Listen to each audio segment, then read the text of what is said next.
Welcome back to Plot Recon, where thrillers get tactical. I'm your host, Evan Graver, and today we've got a guest who doesn't just write about Black Ops, he's lived it. But before we jump in over to Sean, I want to thank everybody for sticking with this podcast and my abysmal audio. I've been struggling with the microphone, so I picked up a different one, and hopefully it's getting better. So I'm soloing this op on this whole podcast journey.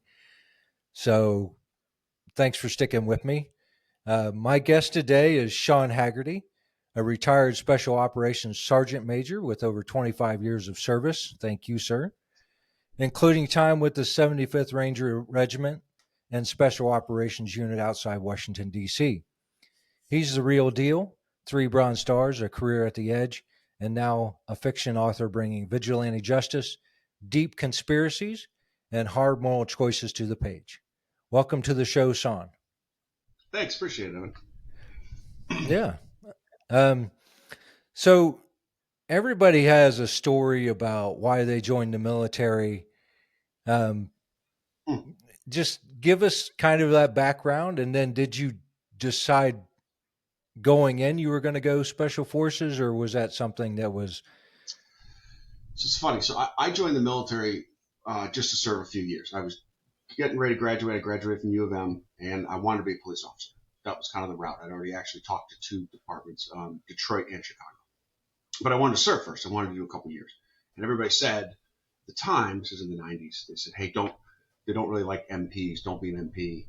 You know, that doesn't sometimes work well with coming out and being a cop. Go ahead and go infantry. That's the best for you. That's the best skills and blah, blah, blah. I said, all right, what did I know? So I joined, and then I joined regular Army, and actually in basic training, I had a Panama Ranger, was a drill sergeant, and I remember him coming over to my bunk one day and asked me if I wanted a Ranger Regiment contract, and the 2 gentlemen I was bunking near were both going to the unit that I was supposed to go to, and they were not exactly what you would call stellar soldiers, and I was like, you know what, this Ranger thing sounds kind of good. Maybe this is going to help with my survivability. Then I went there and I spent 9 years with the Rangers. So that was exciting. So yes, not my intent, and my intent was to serve only 3 years, and then 25 and some change. The police officer thing was a dream of the past. You saw a lot of police officer style action at points, right? No, and I say it because my sister's actually a cop down in Fort Lauderdale. And I always joke with her, I'm glad I didn't go that route, because when I'm in combat, I'm like, we're not like talking anybody, we'll just shoot them. I mean, that's the job. It's like, I'm like, how can you put up with this? I mean, people like attacking you in the streets, I'd just be shooting them. I'm like, you can't do that? Well, glad I'm not a cop. No, that's one way to put it. She would live up the street from me because I live in Hollywood, Florida. Oh, okay, and, yeah. Yeah, she lives in Lauderdale by the sea, but she's a Fort Lauderdale police officer. Yeah. You ever come down and do any scuba diving or anything like that in the area? Way back in the day, I used to, but I have not. I've kind of given that up as I've gotten a little older. My wife doesn't scuba dive, so it's like I don't have anybody to go with. So my sister does, but she's got friends down there she'll go with, but I don't anymore. Okay. In your bio, you said you used to write short stories for your daughters, and then you decided to write a book. So what really flipped that switch for you and made you say, this is the direction I'm going to go, I'm going to become an author? It's funny you say that, because I wrote for the girls when I was overseas. Just stupid little stories I'd send in emails, right? This little princesses and dragons, just something, right? Because a lot of times it's kind of hard to write a letter all the time, and I can't really say what I'm doing, and Dad's in combat. Right?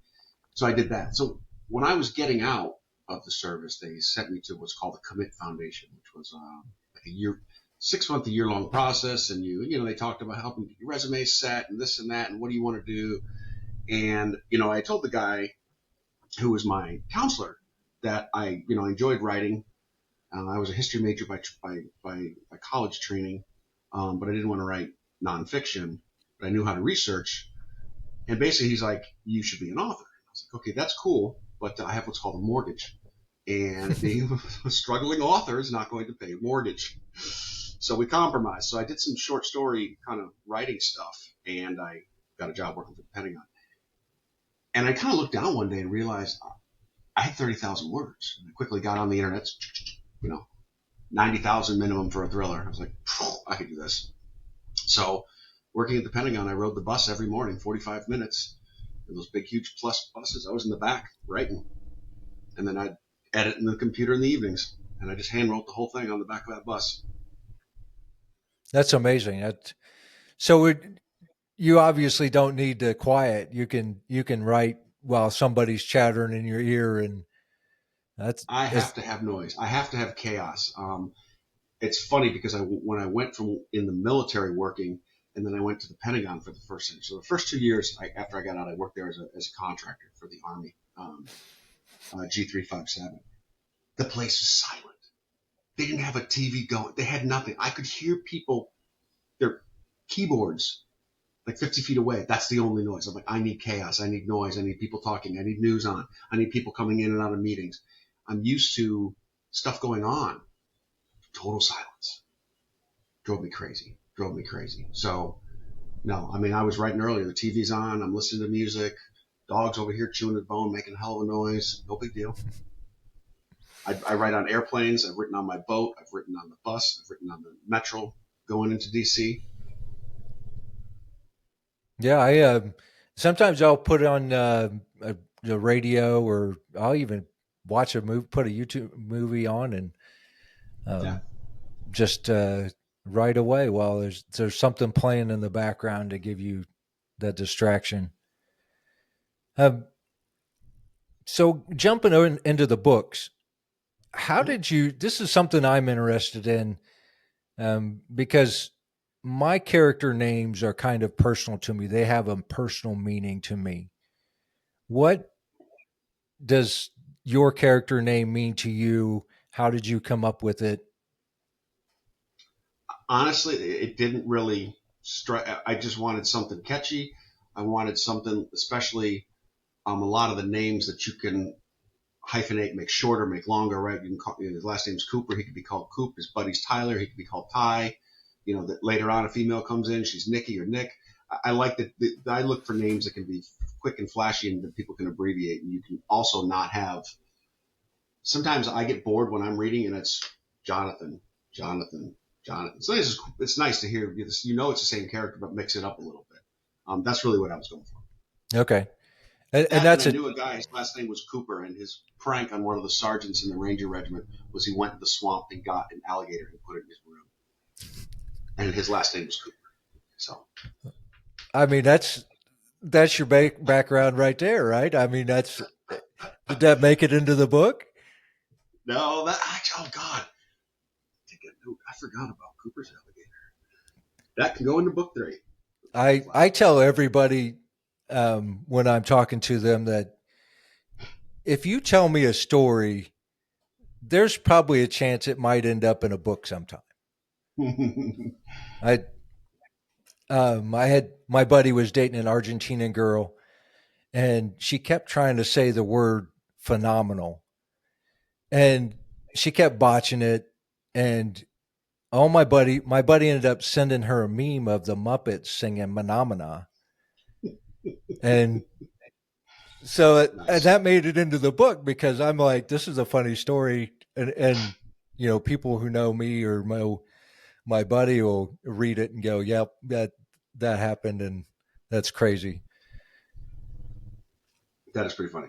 Yeah. Yeah, I've got a couple that have made it in. My chicken story made it in. It was a misunderstanding overseas about a rooster that was very noisy, and in my bad French, thought I convinced my guards to go purchase that chicken so that I could kill it, that rooster. And they actually went to the market and purchased an entirely different one, and then proceeded to cook it for me. I took a lot of Cipro that day, so I learned my lesson on the communication because that thing started calling the next morning again at like 5 in the morning. So,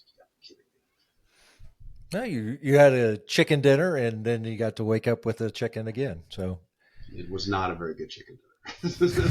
Hence the Cipro. um, moving when you decided to go the writing route, you are working with Blue Handle Publishing. What made you go with them versus self-publishing or trying to get a Big Five contract? So actually, I've dabbled in all three. Okay. So I send out all my query letters. I had to have 50, 60 of them out there, rejected on all. And I had a friend who had hit me up on LinkedIn that his cousin was an author, and she was through Blue Handle. So I was speaking with them in discussions, and they just it hadn't come to fruition. They were doing a little change up, changing of the guard there, and I was getting nervous because my topic was showing up, not my exact topic, but similar things with things like the Sound of Freedom, and I'm like, hang on a minute, I can't. I got to get this out there. I got to get this copy written. I mean, I've been working on this for years. This is not I don't want to look like I'm copying somebody. So I immediately self-published. So Veterans Day, November 2023, I actually self-published. Then about 3 months later, Blue Handle contacted me, wanted the book, and we pulled that one. They redid the cover, and we republished in April of 24. And to answer the second part of the question is, since then, I have realized what a great decision that is, because I get the best of both worlds. I get a professional editing team, and I don't get the advertisement, right? They don't have that. So I don't have the big Penguin books out there, getting me everything. But I've got the personalized touch. I can call them anytime I want. I mean, I'm up on chat with them anytime I want, anything I need. I need to order some books. I need to do this. My Audible's coming out anytime. I hit them up yesterday. Hey, when's it coming out on Amazon? We approved it. Is it done? Things like that. So I like that. I have complete creative control. Like I didn't lose my characters. I didn't lose the book. It's mine. They just have the right to distribute it. So I like that. Okay. That's a good way to go. And as long as you retain the creative control and you're getting your paycheck, that's um, there's Well, no there's no they've opened up doors too. I mean, I got to go to a conference, or they've set up some podcasts that have turned. I just recently came back from ButcherCon. I got to sit in the bar for like 2 hours with Brad Thor. I mean, how great is that, right? Michael yeah Connelly wasn't filmed while he went up to his room, but I'm like, I get to hang out with Brad Thor for 2 hours. This is kind of cool. I've been reading this stuff for the last 20 years. yeah yeah So that's an amazing story. Did Brad have any wisdom for you?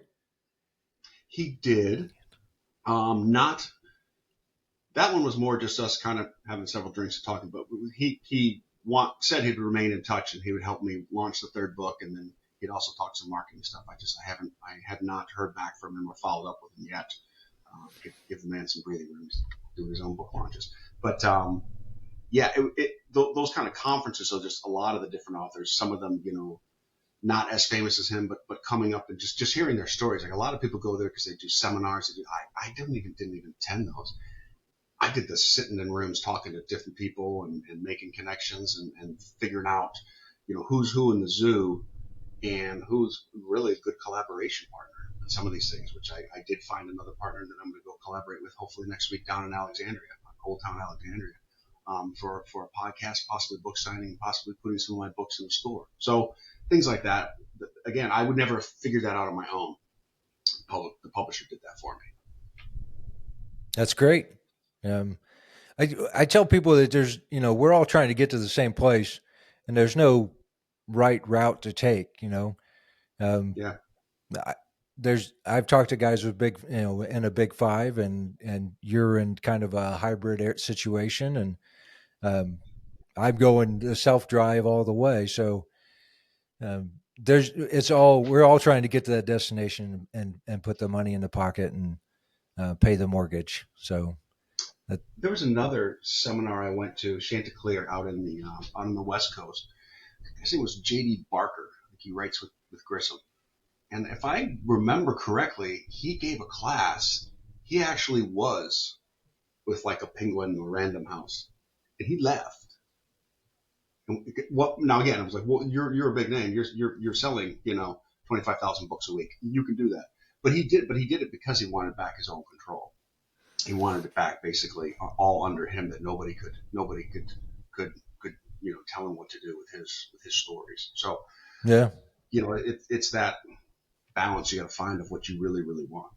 And again, too, I always tell everybody, I don't want a private helicopter. I just want to put gas in my pontoon boat, right? I want to pay my mortgage. So if I could do that, I'm not there yet. If I could just do that, I'd be happy. I'm not greedy.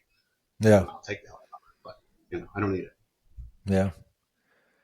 So you've been doing book tours. How's that been? Is it a big benefit for you? Do you have anything to compare it to, or versus not doing the tour versus not doing it? Well, I wouldn't even say it's so much of a tour. So it's like everything else, you learn as you go, right? Right. And I don't know a lot more than I do know. So I'm figuring this out. So when the second book launched, I actually was kind of in the midst of, I took the government buyout. I don't know if you remember back in the Yeah. spring. Yep. So I was kind of finalizing things, kind of a turbulent time. Bottom line is I dropped the ball and I didn't get stuff prepped. So the book kind of launched, and then I had a festival like the next day for 2 days, and that was 3 days. And then I had nothing for like the next month because I didn't book in advance. So now it's been a scattergun approach that I just shotgun blasted, and whoever said yes. So it's just kind of odd. And a lot of people said no. A lot of the small bookstores said no. I mean, it's like a lot of the bigger bookstores and the Barnes and Nobles that are saying yes, and festivals that are saying yes. I've only been to 2 independent bookstores. That's been one nut that's hard to crack for me. It's getting in there for signings and getting my books on the shelves. You find you sell a lot of books that way, or people come to see you? Yes. I've actually had pretty good. I've usually had pretty good. Again, not profitable. But again, I went to Barnes and Noble. I sold 20 books. It was 3 hours of my time. I made gas money, but I got 20 books out there. Yeah. I got 20 people that could possibly review it on Amazon. I got 20 people that may pass it to a friend or talk at the water cooler, right? So even I went to one event and sold 1 book, but that's still 1 book, right? So Yep. I'm not there yet where I'm financially dependent on this.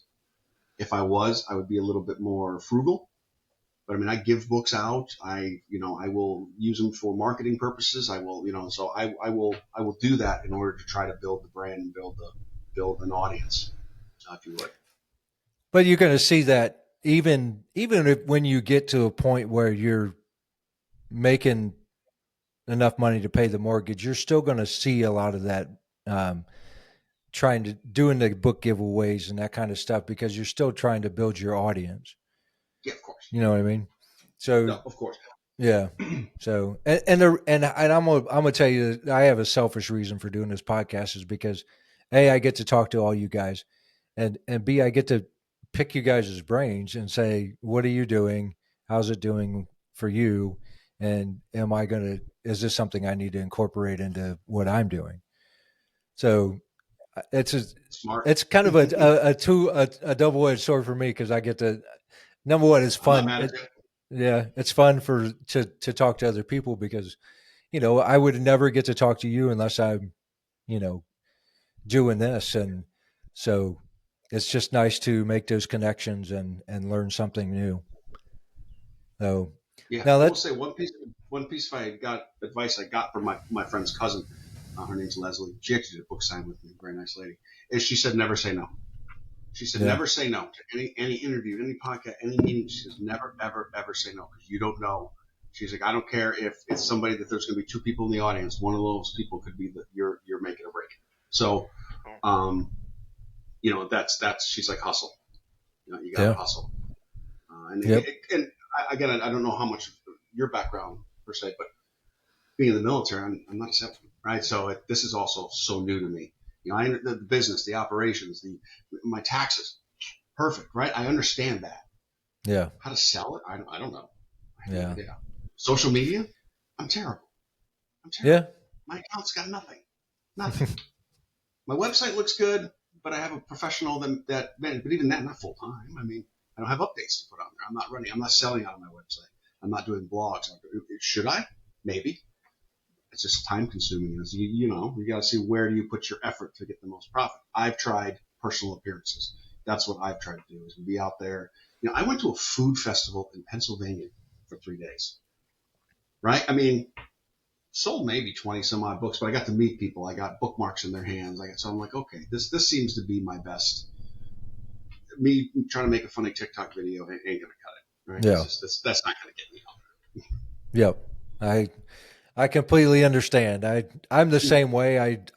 I hate doing social media, but people want to see it, and that's where the people are now. So, um, but it sounds like you're finding your niche and how you want to market. So, and that's all. That's the point, and that's I do a lot the of your craft path of fairs. getting to where you want to go.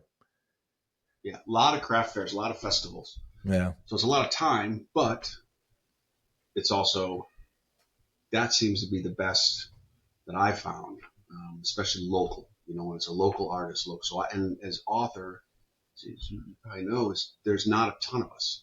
So I go to any festival. Like I know people that do woodwork. I couldn't get in. They got too many woodworking stations.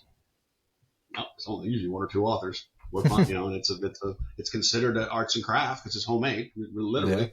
So I always get in. I always get a table. I always get my application always gets approved.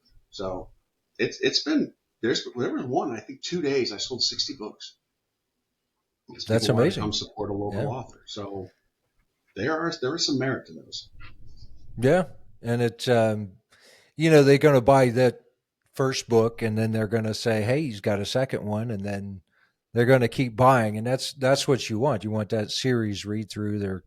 They're going to buy, listen, you know, however they're going to consume their media, but that's the whole point, is getting into the people's hands. Yeah, and I will say that too. This when Cabal published, since it's published, it's almost like people when they come up to my table, they're like, oh shit, he did it twice. Okay, so it wasn't just a one hit wonder. Someone published him twice, so it's driven up my sales. That I've had a lot of people, and my wife will keep asking me, like, I don't keep a lot of inventory. Somebody, how's inventory? Are you running out of the first book, Jones Point? And I'm like, actually, a lot of people come to the table and they're buying both. If Yeah. 9 times out of 10, I would think they would. Oh, we'll try the first one, and we see you did it again, and we'll get that. 9 times out of 10, they just come buy both books. I'm like, well, let's get this third one out there. Now we can start making some profit. Well, that's the great thing about a series, is that the deeper you get into it, the more books you have for people to read, and the more your read through is going to be. So you're going to see. So even if you started advertising on the first book, you're going to see that read through eventually. They're going to be the people that just keep reading, and the deeper the series goes, the more uh, people are going to read.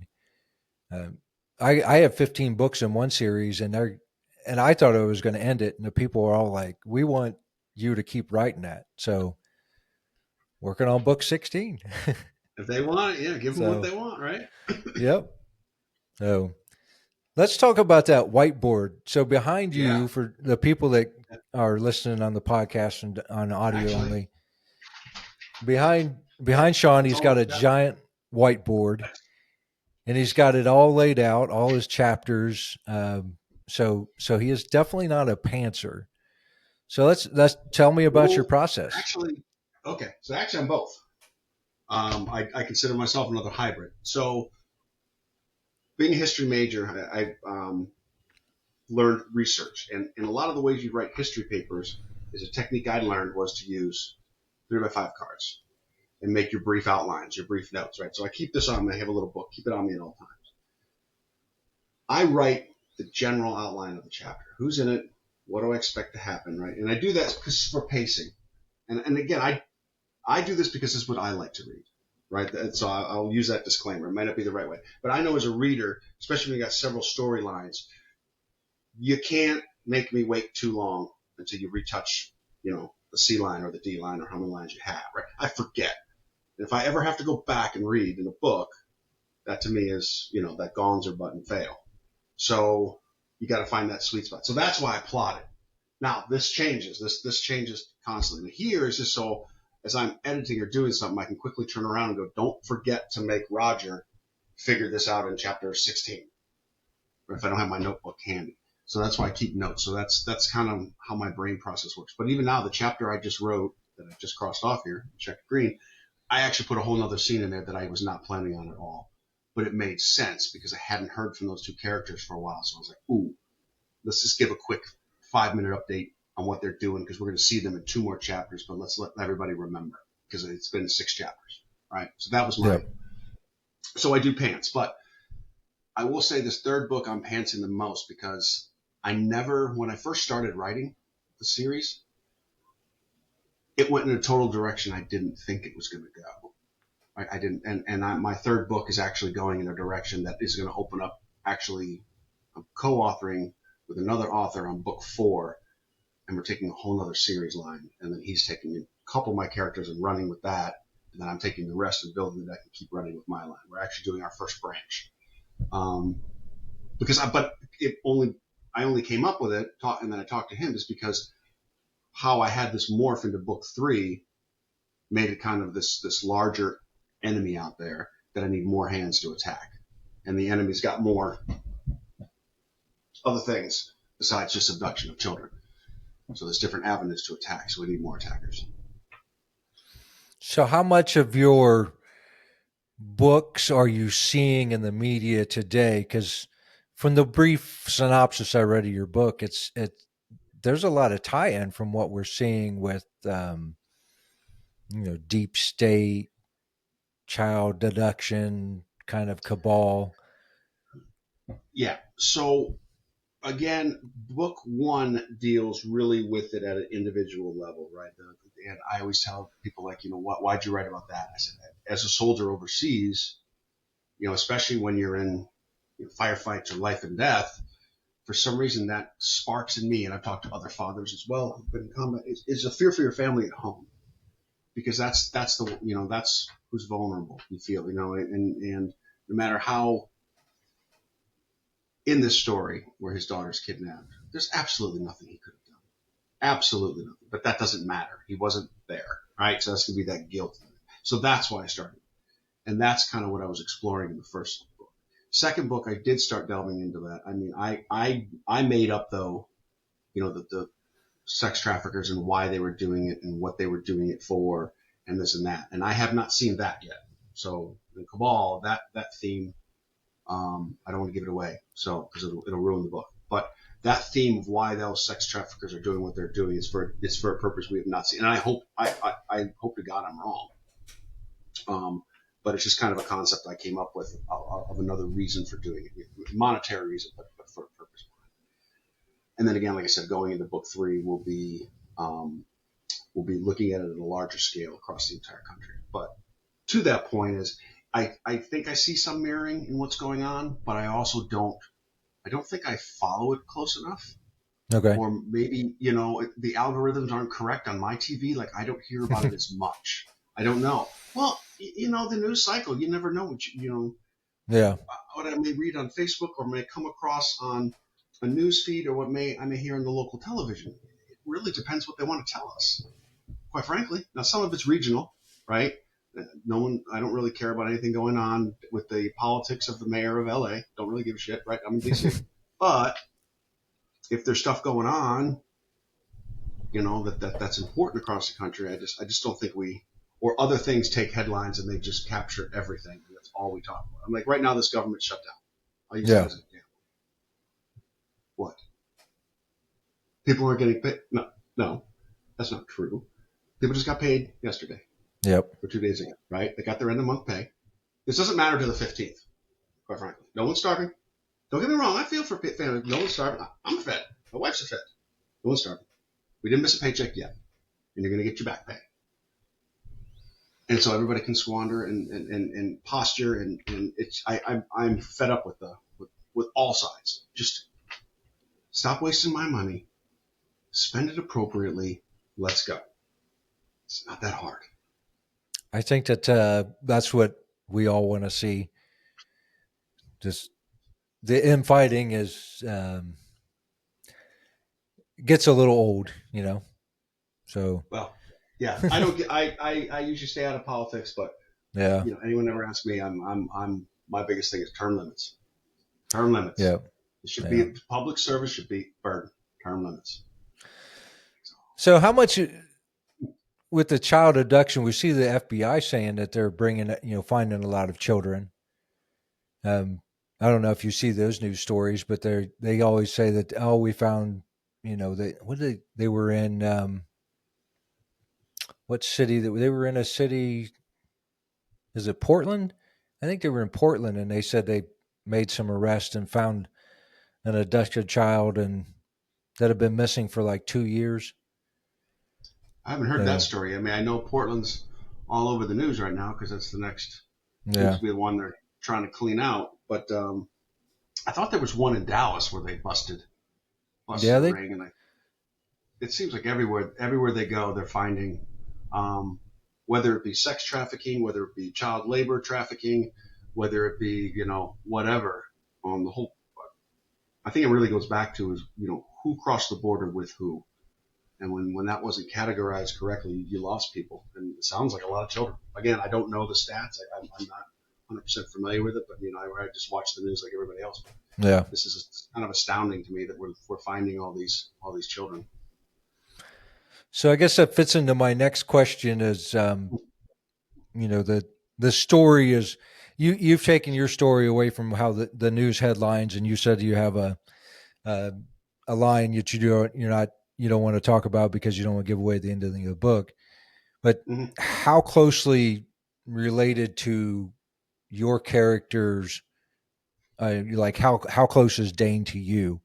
Are you writing, or or is he based on someone else? Or He's mostly based on my own personality. I always okay, tell my wife, I'm like, I'm not him. She's like, yeah, I read it. Yeah, you are, with my mannerisms to speak. The thing that I did, and I'll answer that question by saying another one is changing it slightly. Is everyone always asks me, one of the first questions they come up to the table, look at my book, goes, just like that movie Taken? And I said, it is absolutely not like that movie Taken. I said, and I am not going to bash that movie Taken because it is a great movie, and I'm afraid he'll come after me. I go, but it's unrealistic. I said, the first thing that happened when he found out his daughter was kidnapped, he literally had just left a barbecue with like 9 CIA pipe hitting friends to go find a red door in Europe. Again, great movie. Liam, if you're listening, I don't need the beat down. But, you know, what would I do? I'm like, there's absolutely no way I'd go alone. There's absolutely no way I wouldn't use every single skill I have. I'm not very good at some of the computer stuff. I know a guy who can track phones. I know a guy who can break computers. He's coming. You're coming with me. I need another shooter. You're coming with me. Hey, who's a real good tracker here? God, you're coming with me. Right? And that's how I then made the cabal. That's everybody. But and it goes further. There's a recruiter. There's a businessman. There's people that you need a car. We gotta get you right. I'm going to go do a hit. I'm going to get a car. I don't need there's cameras on my plates, and how are we going to obscure me? I need a gun and no cereal. Change out the barrel. So that's what I kind of tried to make it is very realistic in how if you were going to conduct some sort of clandestine operation, how would you do it? Because especially in this day and age with camera. I mean, we live in a surveillance society now. Your little cell phone is your biggest snitch. I point because mine's over there in the charger, probably listening to everything we're saying and starting all new algorithms and sending me Amazon ads. But it's the biggest snitch. It's the biggest snitch. And law enforcement, we learned overseas, and law enforcement has been for the last 10, 15 years, reaping those lessons. And as well they should. I have no problems with them when it comes to criminals. But I have a problem with corporate America now reaping those benefits as well. And that's why you get all your ads. That's why you get all this.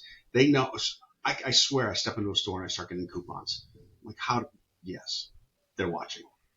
yeah. So that's kind of, so I based it on people I know and their skill sets they brought. Because again, the world that I lived in after Ranger Regiment in the SOCOM unit, you couldn't be the master of everything.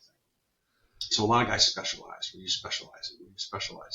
And then if you put together teams, you grab, almost like an SF. I was not SF myself, but it was an SF based.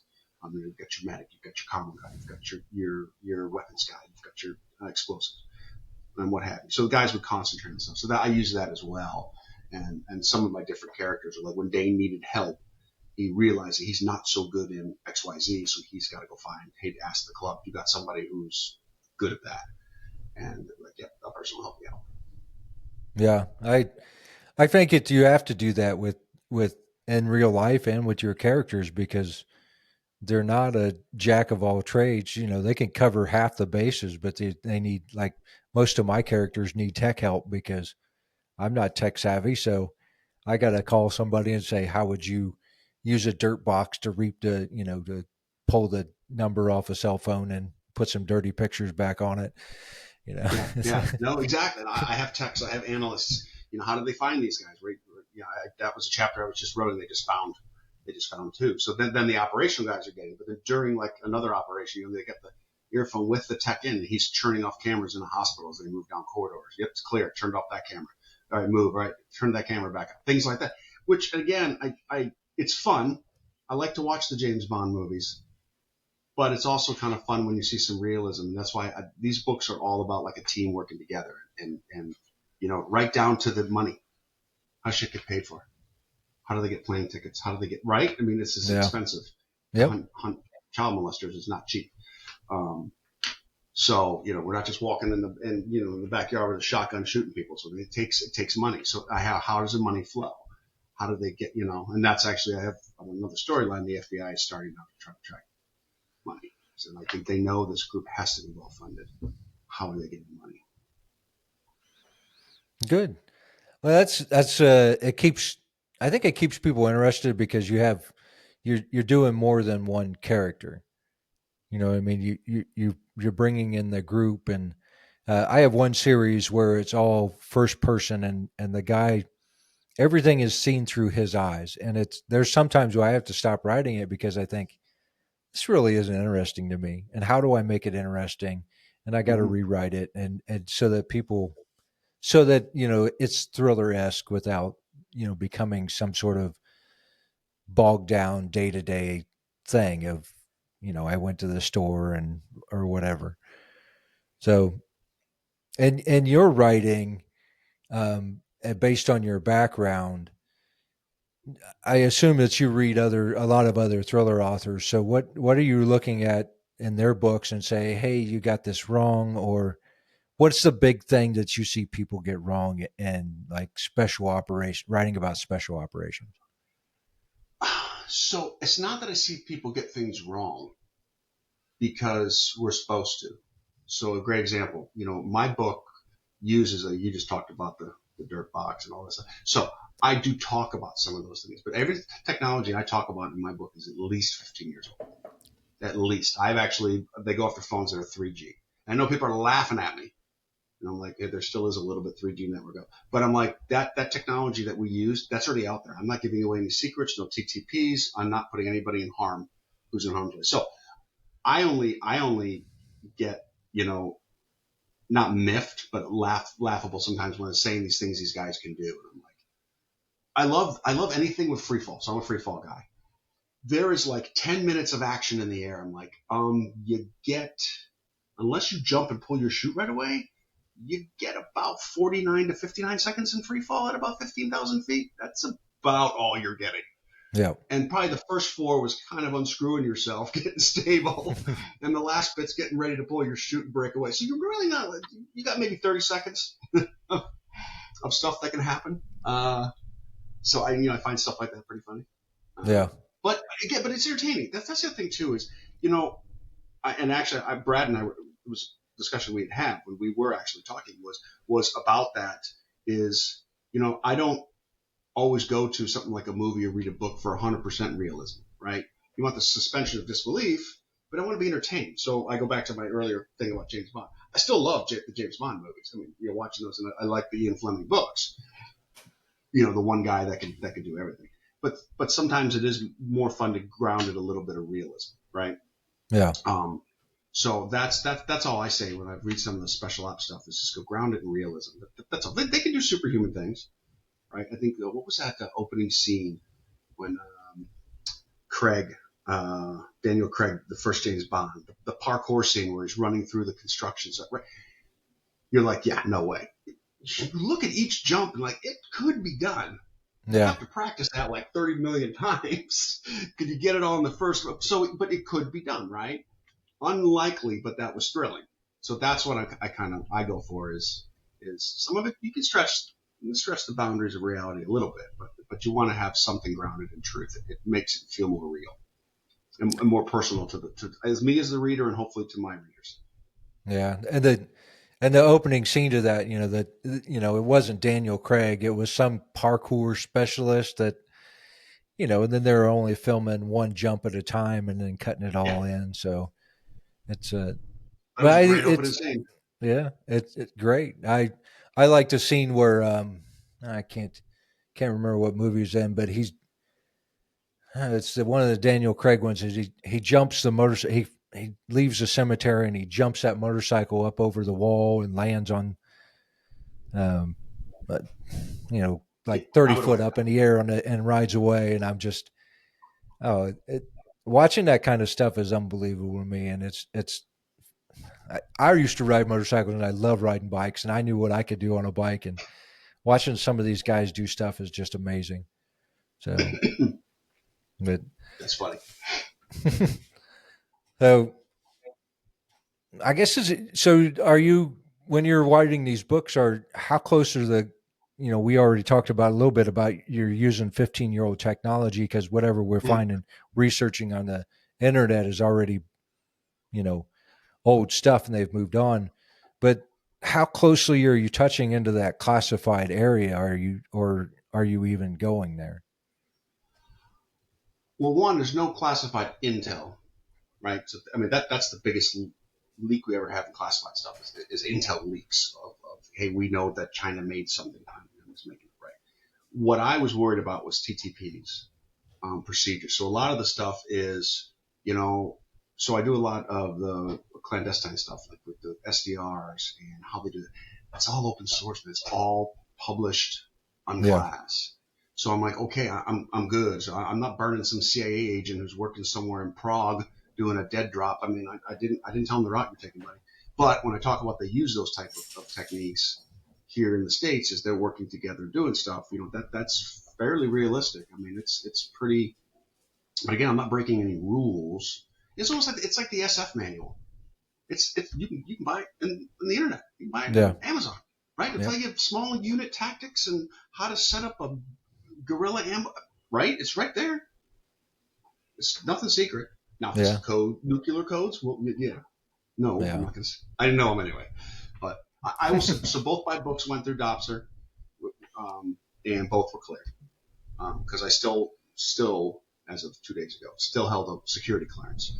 So I still work for the federal government. So I still now technically book 3, I'm supposed to, um, and I probably will.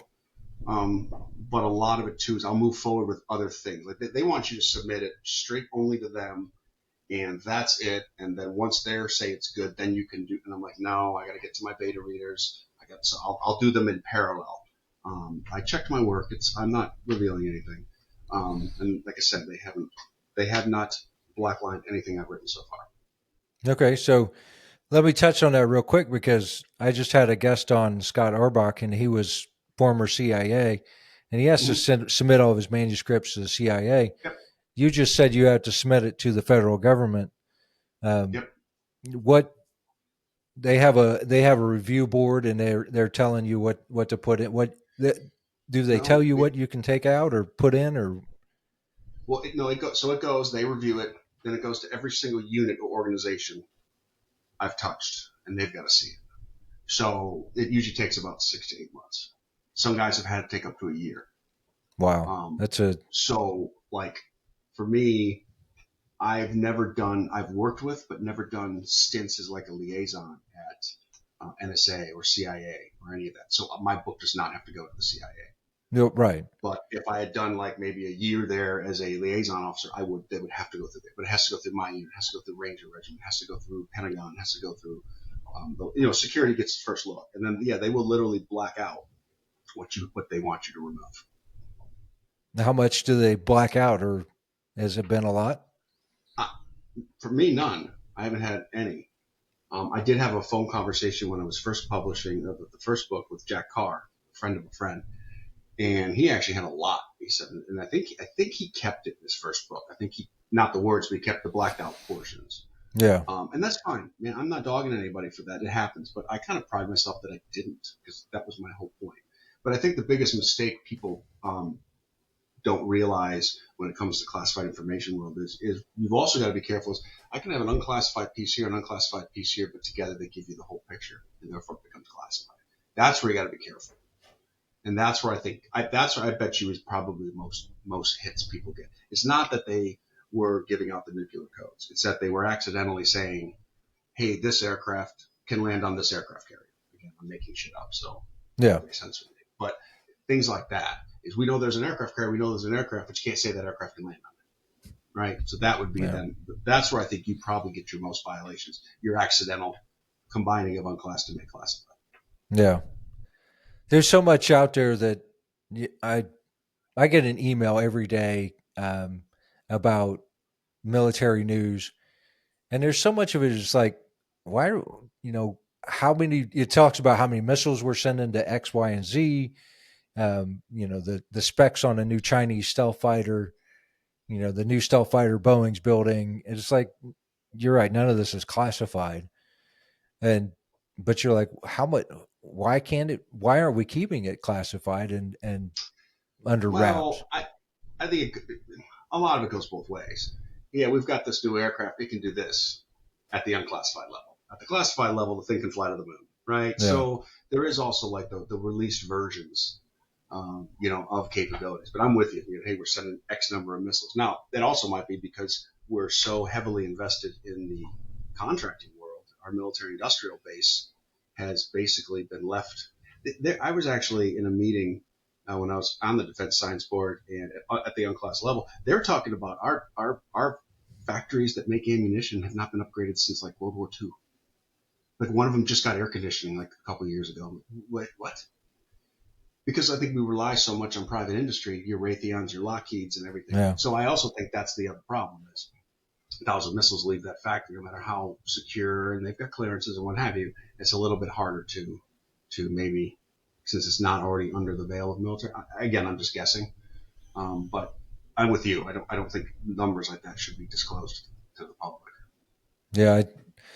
It, it's nice that we get to see that because I guess it falls under that whole Doge thing where, accountability, but at the same time, I don't want to know how many ballistic missiles the Ohio class submarine is carrying, and Yeah, and neither should the enemy. But I'm with you. I agree. yeah, I agree. so we're gonna kind of wrap it up here, and Okay, I've got one more question for you. Um, sure. what do you want readers to walk away with when they finish reading a Sean Haggerty thriller? I want them to walk away with one that they enjoyed it. There was an interesting story, and it sparked emotion. It sparked thoughts. The main character, Dane Cooper, in both Jones Point and Cabal, and will be the third one, is a lot to. I try to bring out and highlight the angst of one. He's got some PTSD. He hides it pretty well and doesn't, not affecting him too bad.